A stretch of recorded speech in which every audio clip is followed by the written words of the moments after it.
अस्सलाम वालेकुम जी। ये जनाब हमारा सर्बिया कैंप है। सर्बिया कैंप में मौजूद हूँ मैं। आज मुझे तकरीबन 8-9 दिन हो गए हैं सर्बिया कैंप में। एक गेम लगा चुका हूँ मैं ऑस्ट्रेलिया की, सही है, तो उसमें नाकामी का सामना करना पड़ा है। 4-5 दिन जंगल में रहा हूँ ऑस्ट्रेलिया हंगरी के बॉर्डर के बिल्कुल पास, और बॉर्डर क्रॉस नहीं कर पाए। तो 4 दिन जंगल में रहने के बाद हम फिर वापस आ गए कल रात को। ये सर्बिया कैंप है, यहाँ वहाँ बैठी हुई है, यहाँ पे ककिंदा कैंप है सर्बिया। ये इसकी ग्राउंड है, ग्राउंड में बैठे हुए हैं। कैंप के हालात कुछ इतने ज़्यादा अच्छे तो नहीं हैं। उस तरफ रिहाइश है हमारी, उस तरफ हम रहते हैं। तो बाकी बस गुजारे के लायक लोग यहाँ पे गेम करने के लिए आते हैं। कुछ दिन वहाँ पे रेस्ट करते हैं, 2 दिन 4 दिन 10 दिन, फिर यहाँ से गेम की तैयारी करते हैं। यहाँ पे एजेंट है, इट बुटे एजेंट लब देना, यहाँ से फिर गेम करते हैं वो ऑस्ट्रेलिया की, हंगरी से ऑस्ट्रेलिया, रोमानिया से हंगरी, हंगरी से फिर ऑस्ट्रेलिया, रोमानिया से डायरेक्ट इटली ट्राले की गेम। तो यहाँ से वो गेमें होती हैं। तो ये सूरत हाल है जनाब, ये सर्बिया कैंप है। आपको मज़ीद भी दिखाता हूँ आगे जाके मैं सर्बिया कैंप उस तरफ से।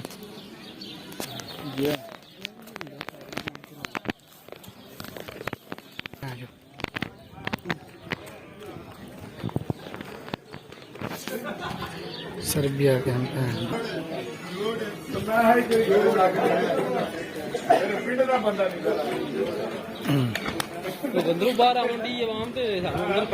ਉਹ ਆਇਆ ਹੋਣਾ ਅੰਦਰੋਂ, ਉਹ ਜਿਹੜਾ ਅੰਦਰੋਂ ਆਂਦਾ ਪਿਆ ਉਹ ਤਾਂ ਅੱਗੇ बैठा था।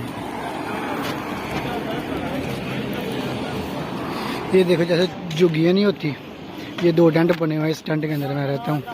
एक ये टेंट है इस तरफ, एक ये बिल्डिंग है जो बंगालियों ने ये मली हुई है।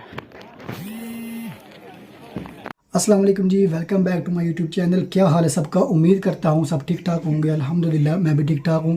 तो मैं आपको बताना चाहता हूँ कि जो है वो सर्बिया का मैंने पिछली वीडियो में क्लियर कर दिया। सर्बिया जब पहुँचा, अब हमारी नेक्स्ट वीडियो जो है वो ये शुरू हो रही है और ऑस्ट्रेलिया की। तो ये हमारा जो है वो क्या नाम है, 8वां एपिसोड होगा, और इसमें हम क्लियर करेंगे कि हमारी जो पहली गेम थी नाकाम, वो कि कैसे मैंने ट्रायल की और किस तरह लोग ऑस्ट्रेलिया की गेम करते हैं और कैसे वो करते हैं, कितने पैसे लगते हैं, ये सब कुछ मैं आपको इस वीडियो में बताऊंगा। अब मैं बैठा हुआ था कैंप में, 3-4 दिन मुझे हो गए थे, और मुझे ना वो अभी रोमानिया की गेम 1-2 दिन तक निकलनी थी। मेरे से पहले वो एक गेम निकली रोमानिया की, लेकिन वो ट्राले की गेम थी, उसका वो कह रहा था 4500 यूरो। तो मैंने इतने पैसे नहीं देने थे। मैंने कहा यार नहीं, ये बहुत ज़्यादा पैसे हैं। तो मैंने वो गेम नहीं की, और वो उसमें सिख वगैरह सारे थे, और वो गेम पकड़ी गई, वापस आ गए। फिर वो अब वो वापस आए, उसके बाद अगले दिन हम फिर ऑस्ट्रेलिया की गेम पे निकल गए। मैं ऐसे बैठा हुआ था, मुझे कहता है यार ऑस्ट्रेलिया की गेम निकलने लगी है तो जाना है। मुझे एजेंट कहते हैं, जिसमें लड़के के पास गया था वही एजेंट था, जो मुझे लेके गया ना वही एजेंट था। उसको 3-4 साल हो गए थे उसी सर्बिया कैंप में। पहले वो बोस्निया में था, 5-6 साल उसको इधर ही हो गए थे सर्बिया बोस्निया में। उसने मेरी गेम करवानी थी, तो मेरी उसके साथ बात हुई 3000 यूरो की ऑस्ट्रेलिया की गेम की। अब उसने मुझे ये पहले बताया, उसने कहा यार आपने मोबाइल साथ नहीं लेके जाना, मोबाइल अगर लेके जाएंगे अफ़गानी आपका मोबाइल उधर रख लेते हैं, एक चीज़। दूसरा, आपको उधर कोई मसला होता है, मतलब यहाँ से चले जाते हैं, उसके बाद हमारा आपके साथ रब्ता नहीं होगा, क्योंकि वो हमारी गेम नहीं है, वो अफ़गानी जाल क्रॉस करवाते हैं। तो उधर से क्या नाम है, गाड़ी वगैरह वही लगवाते हैं, उसमें गाड़ी में बिठाते भी वही हैं। जब बंदा पहुँच जाता है फिर उसके बाद हमने पेमेंट उनको देनी होती है जो उनकी बनती है। तो ये चीज़ है। तो मैंने कहा यार ठीक है, मैं बड़ा काला था, मैंने कहा ठीक है यार अब जाने दो। मैं था और मेरे साथ भी मैं था और मेरे साथ कुछ लड़के थे, 5 लड़के थे, और हम फिर उधर से हमने टैक्सी करवा के दी एजेंट ने। उसके बाद हम गए स्टेशन पे, तो उधर से हमने ट्रेन पकड़ी और हम गए, क्या नाम है पता नहीं उसका क्या नाम है, वो भी कैंप है उधर उनका ना, पता नहीं क्या नाम है, हंगरी के बिल्कुल साथ ही है वो, जो इनका मतलब बॉर्डर टाइप कह लें। उधर आखिरी जो कैंप है इनका सर्बिया का। अब उधर हम पहुंचे स्टेशन पे, तो हमने उसको कॉल की, क्या नाम है एजेंट को। मेरे पास मोबाइल नहीं था, लेकिन बाकी सबके पास मोबाइल था। मैं अपना मोबाइल उधर ही दिया था उसको ही। तो उसने कॉल की, उसने कहा हम इधर पहुंच गए हैं, जिस बंदे के हम पास गए थे। उसने कॉल की अफ़गानी को, अफ़गानी का मिल नहीं आया। उसने जो रेल की पटरी थी उसके साथ ही उन्होंने एक डेरा लगाया हुआ था, थोड़ा सा तकरीबन 10 मिनट चल के ना, उधर ही उन्होंने डेरा लगाया हुआ था अफ़गानियों ने। उधर हमें उसने बिठाया, उसने कहा आपको आज ही जाल क्रॉस कराएंगे, आज ही ऑस्ट्रेलिया की गेम करवाएंगे। हमने कहा हम बड़े खुश हुए। हम तकरीबन आधा घंटा बैठे हैं, उसके बाद टैक्सी उन्होंने आई है, टैक्सी में उसने हमें बिठाया और हमें वो ले गया उधर जो है जंगल में। अब 4 करके लड़के निकाल रहा था, मैं था और मेरे साथ जो 3 लड़के थे। हमारे पास मोबाइल नहीं था। अफ़गानी जिनके पास मोबाइल था, अफ़गानियों ने पटरियों पे ही उनसे मोबाइल ले लिया था। कहता था यार वहाँ पे ट्रेस हो जाता है तो मोबाइल पकड़े जाते हैं, तो आप मोबाइल दे दें। सब ने मोबाइल दे दिया। अब हमारे पास कोई रास्ता नहीं था। जब हम बॉर्डर के पास पहुँचे हैं हंगरी के, तो उधर पुलिस की गाड़ी, उसने हमें लाइटें करवाई अपनी गाड़ी की। तो जो टैक्सी वाला था उसने रोक दी। उसने मैं नीचे उतारा, टैक्सी वाला चला गया। उसने कहा, पुलिस वाले ने मुझे इंग्लिश में कहा, डू यू स्पीक इंग्लिश? मैंने कहा यस। उसने मुझे कहा पैसे दें। अब पैसे वो कितने मांग रहा था? 200 यूरो। मैंने कहा दिमाग तेरा सही है। मुझे पता है सर्बियन पुलिस बड़ी चवल है, पैसे मांगती है। तो उसने 200 यूरो का, तो हमने कहा हमारे पास पैसे नहीं है। हमने दिनार निकाले, कहता दिनार नहीं चाहिए, जो सर्बिया की करेंसी है वो नहीं चाहिए, यूरो चाहिए। अब वो 150 यूरो पे आया, 100 यूरो पे आया, 50 पे आया। उसने कहा 50 यूरो दूर जाओ। हमने कहा नहीं। उसने कहा गो बैक। हम वापस चलना शुरू हो गए। थोड़ा आगे गए तो फिर हमने कहा यार किसी के पास पैसे हैं तो निकाल दो। मेरे पास पैसे थे लेकिन मैंने निकालने नहीं थे, क्योंकि मैं पीछे 40 यूरो किराया लगा के आया था। मुझे एजेंट ने कहा था आपको पटरियों पे जाकर मिल जाएंगे, लेकिन मुझे वो नहीं मिले। मैंने कहा मैं क्यों फिर इनके पैसे भी दूँ। अब मैं वापस चलना शुरू हो गया हूँ और थोड़ा आगे गए हैं, पीछे पीछे जो है वो टैक्सी, उसकी पुलिस की गाड़ी है। उसने कहा कितने पैसे हैं आपके पास? तो लड़के के पास 20 यूरो थे और कुछ दिनार थे। उसने सारे जो है वो ले लिए और 100 दिनार हमें उसने वापस किया बस। तो पता नहीं वो क्यों वापस कर दिया उसने।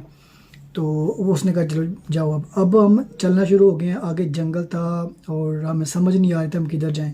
उधर हम एक साइड पे बैठ गए, पीछे से ग्रुप आया, तकरीबन 30-40 लड़के थे। उन्होंने भी उधर ही जाना था बॉर्डर की तरफ। हम उनके साथ चल पड़े और हम गलत जगह पे चले गए। हमें पता नहीं था, हमारे पास मोबाइल नहीं था। अब उधर जो है वो हंगरी की जो है वो लगी हुई है, जाल लगा हुआ है। वो जाल क्रॉस करवाते हैं अफ़गानी। उधर जो है हंगरी के बॉर्डर पे टोटल राज अफ़गानियों का है। उनके पास गन्ने हैं, छोटियाँ बड़ी बड़ी गन्ने, और वो हवाई फायर करते हैं, बंदे को मार देते हैं। कोई वहाँ पे पूछने खींचने वाला नहीं है। जो है सर्बियन पुलिस वो भी इनसे डरती है, और हंगरी पुलिस तो वो तो है ही उस तरफ ना। तो ये उनका ये हिसाब था उधर हम जब गए तो हमने सारी रात उधर वेट किया। और जो जिस एजेंट के थ्रू, जिस डैंकर के थ्रू, जिस अफ़गानी के थ्रू हमने गेम करनी थी वो उधर नहीं था। हमने सारी रात वेट किया। सुबह हम वहाँ से पैदल वापस चलना शुरू हो गए। अब हम वहाँ से पैदल फिर उधर गए हैं स्टेशन पे। अब वहाँ तकरीबन 2 घंटे का पैदल सफ़र था और हमने पैसे मेरे पास थे, बाकी के पास पैसे नहीं थे। टैक्सी वहाँ पे हो सकती थी लेकिन टैक्सी मैंने नहीं करवाई। मैंने कहा मिन्नू के नैना फलाना सवाब, अभी मैंने इटली जाना है, मेरे पास पैसे भी कम थे, इतने पैसे भी नहीं थे। तो सब ने कहा कि हम पैदल जाते हैं। मैंने कहा सही है फिर पैदल जाते हैं। 2 घंटे 2.5 घंटे हम चलने के बाद स्टेशन में पहुँचे। वहाँ पर कोई फ़ान नहीं था क्योंकि सुबह का टाइम था, 7-8 बजे का। तो हम वहाँ पर 4 बजे निकल गए थे वहीं से। तो फिर हम 7-8 बजे उधर पहुँचे हैं और उधर अफ़गानी कोई नहीं था। फिर हमने उधर से पता किया बाहर निकल के कि कैंप किधर है। एक बंदा था, उससे हमने उसका कैंप का पूछा, उसको समझ नहीं आ रही थी। उसका मोबाइल लेके मैंने गूगल पे सर्च किया और उसकी लोकेशन देखी। अब वो सीधा सीधा रास्ता था, थोड़ा सा आगे जाकर लेफ्ट होना था, उसके बाद सीधा अपने चलते आना था, उसके बाद राइट हो गए, फिर कैंप था। तो इसी तरह वो सीधा सा रास्ता था। हम चलना शुरू हो गए हैं। हम तकरीबन 2 घंटे 2.5 घंटे फिर चले हैं और फिर हम जाके वहाँ पे पहुँचे हैं कैंप में। अब कैंप में गए हैं हम, तो उधर जाके ना कोई खाने का साफ था। अब उधर कार्ड भी नहीं था बनता। किन्नर में जाते हैं कार्ड बन जाता है। इधर कहते हैं वाले वो सफाई करें तो कागज़ उठाएं तो ये करें वो करें, फिर आपको कार्ड बनाएंगे आपका कैंप का। मैंने कहा हमसे काम नहीं होता ये। तो कैंप का ये उधर फ़ायदा था कि उधर खाना मिलता था 3 टाइम, और खाने के लिए वो कार्ड चाहिए था, और कार्ड के लिए वो कहता था सफाई करो फिर आपका कार्ड देंगे। तो मैंने कहा रो सफाई करो। मैंने कोई सफाई वगैरह नहीं की। जो सिक्योरिटी थी उधर की कैंप की, उनके साथ मेरी तुम मैं भी हो गई। तो उसके बाद क्या हुआ कि उधर हम तकरीबन शाम तक रहे हैं। हमारा किसी लड़के से मैंने एजेंट से रब्ता किया कि यार हम इधर ऐसे ऐसे आ गए हैं इस कैंप में। उसने कहा फलाने रूम में जाओ, उधर जाके एक बंदा है उससे मेरी बात कराओ। वो चाचा टाइप बंदा था, उससे मैंने बात करवाई। उसने कहा आपको इधर ही बैठे हैं, आपको शाम को आपका गेम फिर निकालेंगे, मैं आपके एजेंट से और आपके जो डेंकर है पठान वो उससे रब्ता करता हूँ, वो आपको ले जाएगा। अब शाम तकरीबन हो गया 5, 6, 7 का टाइम है, वो हमें लेने आ गया और उसने टैक्सी उठाई और सीधा हमें फिर वो ले गया उधर जंगल में हंगरी बॉर्डर के पास। अब उधर हम गए हैं जब, तो उन्होंने जनाब जिस मतलब पठान के साथ हमने गेम करनी थी, सॉरी मैं आपको बताऊं कि शोर आपको आ रहा होगा, ये पीछे खिड़की खुली हुई है, उसके साइड पे जो रिहाइश है ये इटालियन वालों की, तो वो शायद बाहर बैठे हुए हैं, तो उनका शोर आपको आ रहा होगा पीछे से। सॉरी उसके लिए माफ़ी चाहता हूँ मैं। तो आइंदा जब वीडियो बनाऊंगा तो मैं यही दिखाऊंगा कि वो पीछे जब बोलना मतलब वो बोलते होंगे फिर मैं वीडियो नहीं बनाऊंगा। तो क्या हुआ कि वहाँ पे अब जब हम गए तो उन्होंने जनाब जंगल काट के, जंगल के अंदर से जंगल काट के ना, अफगानियों ने कहा उन्होंने काम बड़े पुट्ठे हैं और ये कौम भी ऐसी है, डर नहीं है इनके अंदर। और वहाँ पे उन्होंने जंगल वगैरह काट के, दरात काट के उनके खैमे बनाए हुए थे उन्होंने, झुग्गियाँ जो होती हैं उस तरह के 4, 5, 6 झुग्गियाँ बनाई हुई थी। वहाँ पे काफ़ी ज़्यादा लोग थे, तुर्के भी थे और अरबी थे, उन सब की उन्हें गेम करवानी थी। वो क्या करते हैं, सिर्फ जाल क्रॉस करवाते हैं, उनके पास सीढ़ी हैं, सीढ़ी लगा के जाल क्रॉस करवाते हैं और जंगल में ले जाते हैं और जंगल में जाके वो 2-3 घंटे चला के उनको पॉइंट पे लेके जाते हैं। उधर से टैक्सी लगती है फिर सीधा ऑस्ट्रेलिया। ये इतना मुश्किल नहीं है जितना मैंने बता दी, इतना आसान नहीं है जितना मैंने बता दिया। ये सुनने में आसान लगता है लेकिन ये काफ़ी काम मुश्किल है, क्योंकि वहाँ पे तकरीबन 4-4 दिन भी लोगों को हो गए थे। हम जो वहाँ पे 3 दिन रहे हैं, हमने उसने हमारी ट्राई लगवाई नहीं है, तो हमारे पास राब्ता भी नहीं था और खाना भी नहीं था। वहाँ पे सब कुछ ख़त्म हो गया था, पास कोई दूर दूर तक दुकान नहीं थी और गांव भी बहुत दूर था वहाँ से। तो हमने फिर फैसला किया कि हम सुबह यहाँ से निकल जाएंगे। हम सुबह थोड़ा सा दिन निकला, तो हम वहाँ से उठे हैं। एक अफगानी उठा, कहता किधर जा रहे हो, हमने कहा हम पेशाब करने जा रहे हैं। उसने कहा ठीक है। हम एक एक करके वहाँ से निकले हैं, हमें रास्ता पता था। हम फिर वही कच्चे कच्चे रास्ते में सीधा हम फिर उसी स्टेशन पे गए हैं। तो जाके हमने ना क्या नाम है, एक लड़का, उससे मोबाइल लिया, उससे हमने एजेंट को रब्ता किया है। हमने उसको कहा है कि ये हमारे जो मोबाइल है अफ़गानियों के पास, उससे हमें मोबाइल लेके दी, हमने वापस आना है। उसने कहा ठीक है आप थोड़ा वेट करें, और मैंने कहा इधर वेट करें। अफ़गानी से रब्ता किया, वो 2-3 घंटे तक आ जाते हैं इधर, तो आप यहाँ पे वेट करें तो फिर अपना मोबाइल लेके आप वापस आ जाए। हम वहाँ पे 2-3 घंटे, 3 घंटे 4 घंटे हमने वेट किया। अफ़गानी आया, उससे हमने मोबाइल वगैरह लिए। वहाँ से हमने उसको बोला कि टिकटें करवा के दी, एजेंट ने हमें टिकटें करवा के दी वापसी की। और वापसी जो है वो हमने ट्रेन पकड़ी और फिर वापस ककिंदे, वहाँ से टैक्सी पकड़ी तो ककिंदे कैंप। और ये हमारी जो थी पहली नाकाम डेंकी ऑस्ट्रेलिया की गेम, डेंकी हमारी नाकाम हो चुकी थी। उसके बाद हमने कहा कि हमने ऑस्ट्रेलिया की गेम नहीं करनी, हम रोमानिया की तरफ से जाएंगे और हमें रोमानिया के गेम पे लेके जाएं, चाहे आप कल निकल जाए गेम लेकर, चाहे आप परसों निकल जाएँ, तो हमें लेके जाएं। मैंने अपना मोबाइल वगैरह आके लिया, कपड़े वगैरह धोए और तीसरे दिन फिर वो रोमानिया की गेम निकली। और वहाँ पे क्या हुआ, उधर भी बड़ी सलालत हुई, सब पहुँच गए। जिस ग्रुप में मैं था वो 11 लड़के नहीं पहुँचे, बाकी तकरीबन 40 लड़के सारे पहुँच गए।